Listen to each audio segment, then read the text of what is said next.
కామాక్షి అమ్మవారి అభిషేకం చేశాడు వెళ్ళి. కాదు, పితృదేవతలట ఎదురు చూస్తుంటారట, ఎవడైనా గరుకు స్తంభం వేసేవాడు ఉన్నాడా అని చూస్తుంటారట. ఆవుకి మన అభ్యున్నతి కోసం ఈశ్వరుడు ఒక బలహీనత పెట్టాడు. దానికి తోకతో కొట్టుకుంటుంది ఎక్కడన్నా దొరద పెడితే.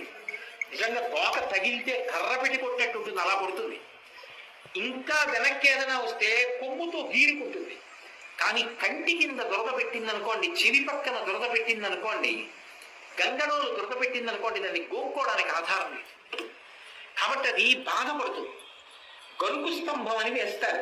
ఆ గరుకు స్తంభం వేస్తే అది ఏం చేస్తుందంటే, కంటి కింద దురద పెడితే కంటిని ఇలా పెట్టి ఎంతవరకు గోక్కోవాలో అంతవరకే గోక్కుంటుంది.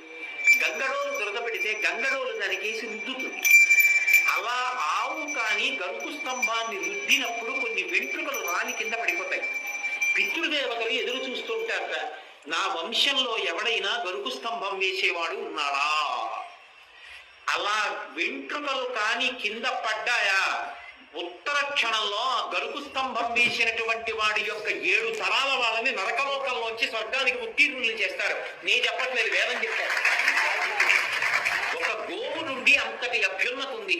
అందుకే గోశాలలో గరుకు స్తంభాలు వేయడానికి మేము విరాళాలు ఇస్తామంటే నేను ఎవ్వరి దగ్గర నయా పైసా పుచ్చుకోవద్దని చెప్పాను.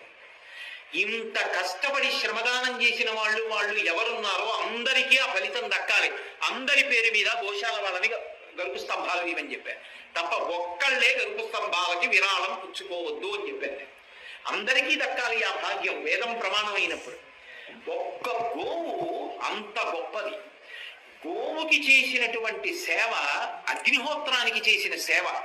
దాని వలన అంత శ్రేయస్సు కలుగుతుంది.